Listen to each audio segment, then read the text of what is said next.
What if I told you that not all Christians waiting for Jesus will be welcomed when he returns? That's exactly what the parable of the 10 virgins teaches.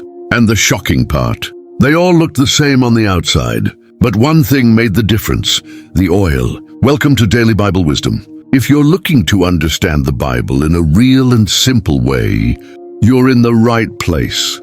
Let's go straight in. Jesus told a story in the Bible, which is the story of the 10 virgins. They were bridesmaids waiting for a wedding. Each had a lamp. 5 brought oil. 5 didn't. It got late. The bridegroom delayed. Everyone fell asleep. Then at midnight the announcement came. He's here! The 5 with oil got up, trimmed their lamps, and followed him into the wedding. The 5 without oil panicked. They begged for help, but it was too late. The door was shut. This parable is not just about a wedding. It's about readiness. And the oil, it's the key. Let's first talk about what the oil is not.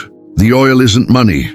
It's not church attendance. It's not how many Bible verses you know. It's not popularity or being seen doing good. The 5 foolish virgins had lamps. They looked the part, but something crucial was missing: the oil. It is what separated the real virgins from the fake virgins. Now let's get to the real question. What does the oil represent? 1. The oil represents the Holy Spirit. Oil, throughout the Bible, often represents the Holy Spirit. In the Old Testament, kings and priests were anointed with oil. That oil represented the Spirit of God coming upon them. So in the parable, the wise virgins represent believers filled with the Holy Spirit, living, walking, and depending on Him. 2. The oil represents a relationship with God. The oil is also personal relationship. You can't borrow it. You can't fake it. Notice how the foolish virgins asked for oil, but the wise said no. Some things in the kingdom can't be shared. You can't ride on someone else's faith. The oil represents time spent with God, through daily prayer, your obedience, your trust in Him, and daily surrender. 3. The oil represents spiritual preparedness. The oil represents being ready, spiritually awake. Even when the bridegroom delayed, the wise virgins stayed prepared. The delay didn't change their posture. They were full. They were ready. This is how we live in a world full of distractions. We don't just carry lamps, we stay filled. Let's pause here. Why did the 5 foolish virgins really miss the bridegroom? They waited too long to take God seriously. They looked spiritual but lacked substance. They had lamps but no inner fire. When crisis hit, it exposed them. Many people live like this today, showing up at church, singing, reading and posting scriptures. But when testing comes, they fall apart because they have no oil, no depth, no anchor in the Spirit. When Jesus said, "I do not know you," that's the scariest part. It wasn't about attendance. It was about intimacy. So how do we make sure we're like the wise virgins? 1. Keep your lamp full. Spend time with God daily, not out of duty, but desire.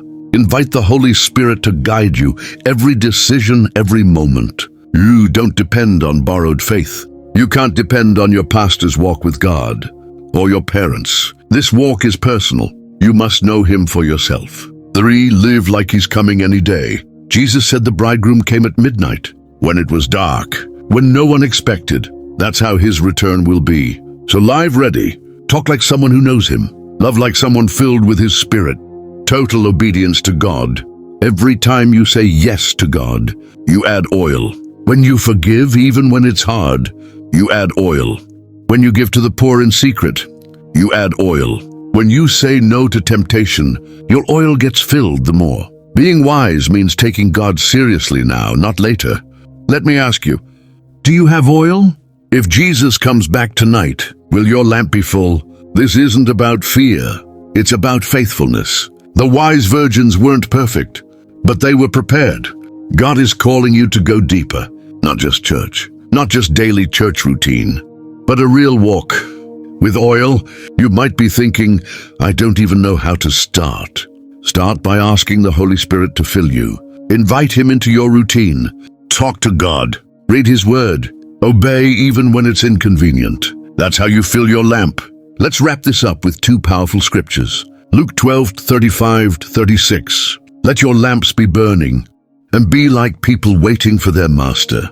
ready to open the door the moment he knocks. Romans 8:14. For all who are led by the Spirit of God are the children of God. Let that sink in. The oil is your connection to the Spirit. It's your preparation. It's your inner fire. And no one can carry it for you. Comment below, Lord, keep my lamp full. Let's declare that together in the comments. And if this teaching blessed you, hit the like button, subscribe to Daily Bible Insights, and turn on the bell so you never miss when we break down the word like this. See you in the next one. Stay filled to stay ready.